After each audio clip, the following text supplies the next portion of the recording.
we've got a feature indie horror film on deck today from another familiar face. We got a lot of familiar names keep popping up here in the final cut. Maybe I have just been doing this way too long. I don't know. But director Romain Simon, who gave us The Devil in My Heart, now gives us Killer Connection. Here we get the story of a news reporter who is finally, she's going to get this exclusive, this career-changing exclusive with a serial killer that has haunted a certain area for many years. And that serial killer has been mysterious. Nobody knows the identity until today, when the news reporter and her crew go out to interview this killer. They find out more than they bargained for.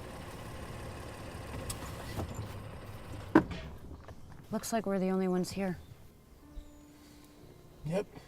Looks like they picked a winner. I'm so nervous. Don't worry. I mean, it's only one of the most prolific and vicious serial killers in American history. Don't say it like that! What? Don't mess with me. Not only about the killer, about themselves as well. Along the way, they have a psychiatrist as well who joins them, who also discovers a number of things about herself. And we see how all of this comes together in a very scary fashion in Killer Connection. Written by Ronnie Fordham. You know what? I enjoyed this film quite a bit, though. There's not a huge amount of kills. It opens strong. Holy crap. They throw anything you want for like exploitation type of a horror film, they throw within the first 5 minutes of this film. It's not a bad thing. It's just, I thought it was interesting. It opens up strong.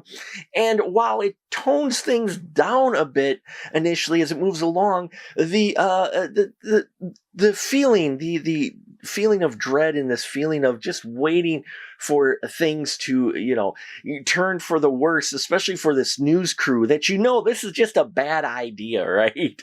That always is maintained there. And I liked that. I liked that always constant fear of just waiting for that trigger to be pulled, which, yes, don't worry, folks, it eventually does. Now, there are some wonderful performances in here by everyone involved. Lillian Aleve plays Janet. Wow, what a performance by her.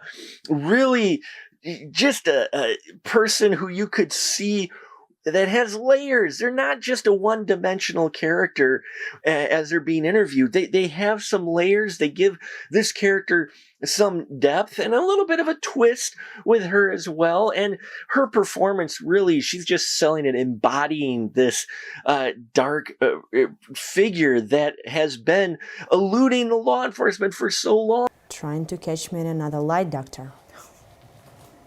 You said it yourself. Some of these incidents you've tried to forget. You can't keep running from this. Sometimes you have to face this.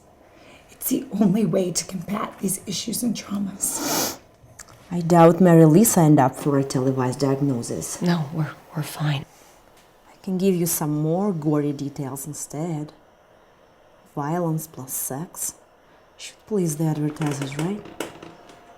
Not curing killers with psychoanalysis. Takes all the fun away. Okay, sleepy stalker. Then you give us all the details. You don't spare us the carnage. Doctor. Look! You brought us here to expose your legacy. So it's got to be more than a couple of beatings from daddy or some pretty girl rubbing it in your face. Plenty of closeted teens go through what you went through every day, and you don't see them becoming savage murderers. I never was blaming. Look. This is what you wanted. This is what you wanted all along. Tell us your secrets.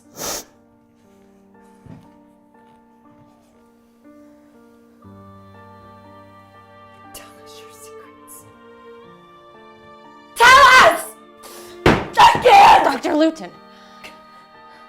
You can't keep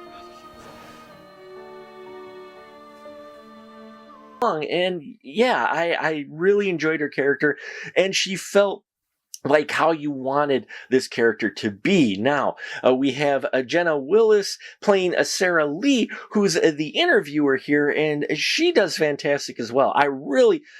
Her character, I liked her because she wasn't quite as ambitious as like a Gale Weathers, but at the same time it was there, but she does have a heart, you know, and it is there, and it creeps out every so often in her demeanor. You know, when she's trying to do a bit of the sensationalism, it almost doesn't feel like it's quite comfortable for her, though she's trying, you know, to do it and play it up for this interview because she realizes this could really be a break for her.